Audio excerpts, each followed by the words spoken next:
पहले आपका स्वागत है। बहुत बहुत धन्यवाद। सबसे पहला सवाल हमारा आपसे ये है कि कांग्रेस से आप दूर हुए, फिर सपा और कांग्रेस के समर्थन से ही एक ऐसी पार्टी से आप चुनाव लड़ रहे हैं जिसके सिंबल को भी अभी उत्तर प्रदेश में बहुत अच्छे से कोई नहीं जानता है। इस पर आपका क्या कहना है?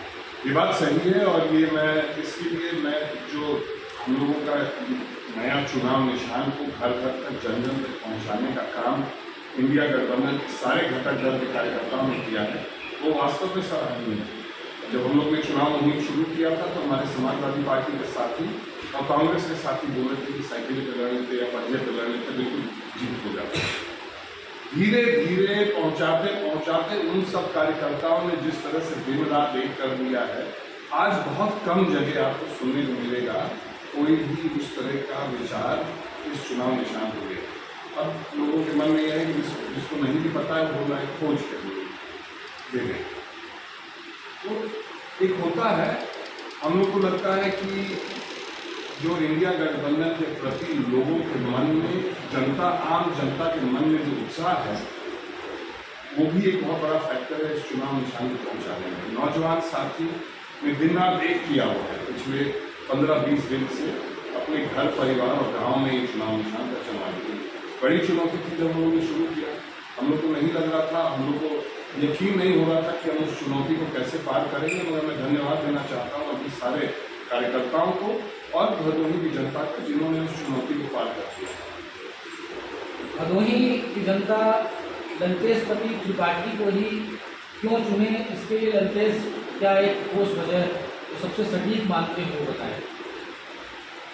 मैं जगह जगह इस बात को कहा हूँ कि क्षेत्र के लिए लड़ने वाला व्यक्ति अगर होता है, अगर जनप्रतिनिधि होता है जो क्षेत्र की आवाज़ सदन में उठाता है, तो कुछ विकास के कार्य जो रुके हैं, जो नहीं हो पा रहे हैं, या कुछ क्षेत्र की ज्वलन समस्या जो होती है उस पर जब सरकार का ध्यान आकर्षित हो जाता है तो वो समस्या का समाधान नहीं होता है। भदोही जिले, क्योंकि ये दो बड़ी सेंटर के बीच में बसा हुआ जिला है, एक आपका प्रयागराज और एक बनारस, स्वाभाविक है कि सरकार और सरकार का जो तंत्र है वो इन दो मुख्यालयों की तरफ अपना विकास का एजेंडा और विकास के कार्य ज़्यादा करता है। जब यहाँ पे कोई लड़ने वाला साथी होगा भदोही से, जब मांग रखने वाला साथी होगा भदोही से, तो हो सकता है कि सरकार का कुछ कृपा इस जिले पर। यही जनता से अनुरोध है कि जिनके प्रति आपको लगता है कि वो आवाज़ उठाने लायक होगा, जिनकी आवाज़ को सुनी जाएगी और उस आवाज़ के बाद वो कार्य कराने में लड़ाई लड़ेगा, उनको चुने। अभी आपके पिताजी पूर्व मंत्री राजेश त्रिपाठी जी ने कुछ दिनों पहले बनारस में कहा था कांग्रेस छोड़ना एक भूल थी और चुनाव बाद इस भूल को सुधारा जाएगा। तो क्या यह माना जा सकता है कि ललतेश पति भी लोकसभा के चुनाव के बाद कांग्रेस के खेमे में वापसी कर सकते हैं? राजेश पति जी बड़े नेता हैं और उनकी जो बात है वो आप उनसे पूछिए, वो किस उसमें बोले थे ये मैं नहीं जानता। मैं ये जानता हूँ कि अगर आज भदोही से मैं चुनाव लड़ रहा हूँ इंडिया गठबंधन के सहारे से, तो वो सिर्फ और सिर्फ संभव है कि मैं आदरणीय ममता बनर्जी की पार्टी में शामिल हुआ। ये सीट गठबंधन में कांग्रेस को नहीं मिली, कांग्रेस ने मांगी थी, कांग्रेस को नहीं दी गई। और ये सीट मिलने का कारण यही है कि माननीय ममता बनर्जी को स्वर्गीय मुलायम सिंह यादव अपनी छोटी बहन मानते थे, और आज भी अखिलेश जी और ममता जी के संबंध उतने ही मधुर है जितने मधुर पहले हुआ। ममता जी ने जब एक सीट मांगी तो अखिलेश जी ने अपने सबसे मजबूत सीट इस पूरे इलाके में वो देने का काम किया। ये दिखाता है कि उन दोनों के बीच के रिश्ते क्या है, और ये भी दिखाता है कि माननीय अखिलेश यादव जी की सोच हम लोगों के प्रति क्या है। पंडित कमलापति त्रिपाठी का घराना पूर्वांचल में कांग्रेस का प्रथम ब्राह्मण परिवार माना जाता है। आपकी और गांधी परिवार की नजदीकियां जब जाहिर रही हैं, पिता पुत्र की कांग्रेस पार्टी छोड़ने का असर क्या उन निजी रिश्तों पर भी कभी आया? स्वाभाविक है, देखिए जब इतना पुराना आपका रिश्ता चले आता है तो कुछ ना कुछ जब आप छोड़ते हैं तो कुछ ना कुछ नाराजगी तो होती है। और मुझे नहीं लगता है, क्योंकि हम लोग के परिवार एक रहे हैं हमको नहीं लगता है कि उसमें ज़्यादा, क्योंकि वो जानते हैं उनके कारण से नहीं छोड़ा गया, वो जानते हैं ये सारी बातें, तो अलग पार्टी में शामिल हो जाना, हम लोग कहीं पे भी जा सकते हैं। और हमने कांग्रेस जैसी विचारधारा वाली पार्टी को, कांग्रेस हम लोगों की, कांग्रेस की जो विचारधारा है वो हम लोग के रंग रंग में भरी है, उससे हम नहीं अलग हो सकते। पार्टी भले ही दूसरी मगर विचारधारा बीजेपी परिवारवाद को लेकर अक्सर हमलावर रहती है। प्रधानमंत्री जहां भी जाते हैं परिवारवाद पर निशाना साधते हैं। तो क्या यह माना जाए कि पंडित कमलापति त्रिपाठी के प्रकोष्ठ होने के कारण दलतेजपति त्रिपाठी AITMC से भदोही से चुनाव लड़ रहे हैं? यहाँ पे तो नहीं कहा। देश के माननीय प्रधानमंत्री जी जब यहाँ आए थे तो यहाँ पे परिवारवाद पे कुछ नहीं कहा। जहाँ अगल बगल बनारस, इलाहाबाद, वो हो सकता है वहाँ की समस्या हो। हम लोग 3-4 चुनाव लड़ चुके, हार भी हुई, जीत भी हुई। राजनीति में होना है, जो व्यक्ति हार से डरे उसको कभी राजनीति में नहीं आना चाहिए।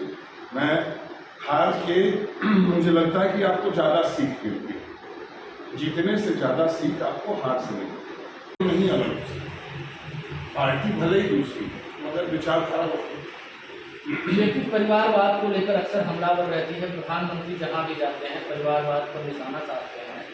तो क्या यह माना जाए कि पंडित कमलापति त्रिपाठी के प्रकोष्ठ होने के कारण दलतेजपति त्रिपाठी AITMC से भदोही से चुनाव लड़ रहे हैं?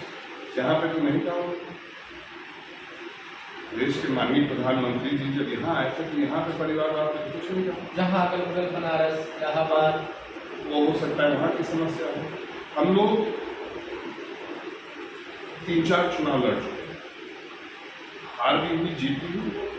राजनीति में होना है, जो व्यक्ति हार से डरे उसको कभी राजनीति में नहीं आना चाहिए। मैं हार के मुझे लगता है कि आपको ज़्यादा सीख मिलती है, जीतने से ज़्यादा सीख आपको हार से मिलती है। तो अब वो परिवार वाला टैग और लेबल हट गया है, उसको मैं नकार नहीं सकता, मगर आज ललितेशपति त्रिपाठी को उतने ही लोग एज ललितेशपति त्रिपाठी जानते हैं जितने लोग पंडित कमलापति त्रिपाठी के प्रपोज के रूप में जानते हैं। अपनी पहचान खुद बनाते हैं। वोट आज की तारीख में अगर मिल रहा है तो इसलिए मिल रहा है, 1% मिल रहा है क्योंकि हम लोग गठबंधन से हैं, 1% मेरे व्यक्तित्व में मिल रहा है, लोगों की सोच मेरे प्रति क्या है उसके वजह से मिल रहा है। और स्वाभाविक है, पंडित कमलापति त्रिपाठी जी एक बड़े नाम थे इस पूरे इलाके के लिए। बनारस से वो भी सांसद थे और वो 17 महीने के लिए रेल मंत्री भी थे, और उन्होंने भदोही के लिए उस समय कार्य किया जब वो बनारस से सांसद थे। तो स्वाभाविक है, भदोही नहीं पूरे पूर्वांचल और मुझे लगता है पूरे देश के लिए काम किया था। तो स्वाभाविक है कि कहीं जाऊंगा तो वो नाम तो साथ में चलेगा, और उस नाम ने क्योंकि विकास के ऐसे ऐसे कार्य किए हैं देश में, तो उसमें गलत क्या, उसमें गुनाह क्या? आपका जो परिवार रहा है उसका राजनीतिक गढ़ बनारस रहा है, चंदौली रहा है, मिर्जापुर से आपने अपनी विधायक के रूप में अलग पहचान बनाई, इसके बावजूद आपने इस बार भदोही क्यों चुना? अब वही जो मैं पहले कह रहा था कि जो आदरणीय ममता दीदी और राष्ट्रीय अध्यक्ष समाजवादी पार्टी आदरणीय अखिलेश यादव जी के बीच के जो रिश्ते हैं, अखिलेश जी और ममता जी दोनों चाहते हैं कि हम आगे बढ़ें। दोनों हमारे बड़े हैं, दोनों की इच्छा है कि हम आगे बढ़ें। तो इसीलिए उन्होंने जो परंपरागत, अगर पंडित कमलापति त्रिपाठी जी सीट के लड़ा चंदौली, या जहाँ से मेरी खुद की पहचान, खुद की बनाई हुई पहचान मिर्जापुर से लड़ा, तो आसान कोई लड़ाई नहीं होती, मगर वहाँ से भी लड़ाई होता। उन्होंने अपनी सबसे सिक्योर और सबसे मजबूत सीट अगर दी है तो कहीं ना कहीं हमारे लिए उनकी सोच कुछ और है। वो हो सकता है वो आने वाले दिन में उनसे पूछ के मैं आपके बीच में साझा करूँ कि क्या कारण था कि अपनी सबसे मजबूत सीट मुझे भी भरोसा और विश्वास नहीं हुआ जब माननीय राष्ट्रीय अध्यक्ष जी ने कहा कि आप लोगों नहीं लड़े। कि क्यों इतनी अच्छी सीट, क्यों इतनी मजबूत सीट एक गठबंधन के साथी को कोई नहीं देता। गठबंधन किसी से हो जाता है, कमजोर सीट दे देते हैं, जो जीतने लायक सीट नहीं होती वो दे देते हैं। इन्होंने जिताई सीट नहीं दी है। हमारी भी जिम्मेवारी बढ़ती है, जब ऐसी सीट मुझे दे देते तो हमारी जिम्मेवारी बढ़ जाती है समाजवादी पार्टी के प्रति, गठबंधन के प्रति और इस क्षेत्र की जनता के प्रति। भदोही से एक बार पूर्व एमएलसी राजेश पति त्रिपाठी की चुनाव हार चुके हैं, तो क्या इस बार यह माना जाए कि ललितेश पति त्रिपाठी की भदोही से अपने पिता की हार का बदला लेकर हैं? तो बदला नहीं होता राजनीति में। देखिए आप किससे बदला लेंगे? 2004 वाला चुनाव था, आदरणीय राजेश पति जी लड़े थे, कम वक्त में वो चुनाव हुआ था। उस समय हमको लग रहा है कि मात्र 20-25 दिन हम लोग को मिला था चुनाव लड़ने के लिए। उस समय जब देश की सरकार और इंडिया शाइनिंग का नारा था, स्वर्गीय अटल बिहारी वाजपेयी देश के प्रधानमंत्री थे, उनके सामने लड़े थे। उस चुनाव में हम लोग औराई विधानसभा जीते थे। उस चुनाव में हम लोग भदोही विधानसभा लगभग जीते थे। उस समय हम लोग मिर्ज़ापुर विधानसभा लगभग जीते थे। ज्ञानपुर और उस समय 96, ये दो विधानसभा थोड़ी कमज़ोर थी और वो अकेले कांग्रेस के प्रत्याशी, गठबंधन भी नहीं था। अब गठबंधन हो गया, इतने बड़े बड़े एक मतलब संगठन साथ में जुड़ गए हैं, तो उस चुनाव के बाद ये चुनाव निश्चित रूप से और आसान है, क्योंकि हम लोग के पास कार्यकर्ताओं की संख्या अधिक है और हमारे कार्यकर्ताओं में जोश और उत्साह भरा हुआ है। वो लोग जीतने के लिए लड़ रहे हैं और भारतीय जनता पार्टी के कार्यकर्ता अपना हार बचाने के लिए लड़ रहे हैं। वो बचाव के उसमें दिख रहे हैं और हमारे कार्यकर्ता जीत के उसमें दिख रहे हैं और निश्चित रूप से ये बड़ी जीत होने जा रही है। मतदान के लिए भदोही की जनता को ललितेश पति त्रिपाठी का क्या संदेश है? अब मुझे लगता है कि भदोही की जनता से सबसे पहले अनुरोध ये होगा कि गर्मी आप लोग देख रहे हैं, आप लोग अपने साथ थोड़ा पानी लेके जाइएगा। जब आप मतदान स्थल पर जाइएगा, अंदर नहीं ले जाने देंगे तो छोटे छोटे बोतल में या उसमें लेके जाइएगा। आप सवेरे जाइएगा जब थोड़ा ठंडा है, अपना मत का प्रयोग करिएगा। ये देश की तस्वीर बदलने वाला मत होगा, ये देश को आगे बढ़ाने वाला मत होगा और सोच समझ के मत दीजिए कि कौन व्यक्ति, कौन सी विचारधारा और कौन सी पार्टी आपकी आवाज़ बन के ये चुनाव लड़ रही है। हम लोग ने अपना एजेंडा रख दिया है आपके बीच में। कई गांव ऐसे हैं जहां मैं पहुंच नहीं पाया हूं, उन सब लोगों से मैं हाथ जोड़ के माफ़ी मांगता हूं। आप अपना गांव जिताइए, सबसे पहले आपके पास जीत के बाद आऊँगा और निश्चित रूप से जहां मैं पहुंचा उन लोगों की जिम्मेवारी और उन लोगों की जो वहां पे मतदान हो, उन लोगों की जिम्मेवारी ज़्यादा होती है हमको जिताने की। धन्यवाद। तो हमारे साथ ललितेश पति त्रिपाठी जी थे। अमर उजाला वाराणसी। एग्जिट पोल 2024 1 जून शाम 6 बजे से, लोकसभा चुनाव के नतीजे 4 जून सुबह 7 बजे से। देखिए चुनाव नतीजों से जुड़ी हर खबर सबसे पहले, सबसे सटीक, केवल अमर उजाला पर, amarujala.com।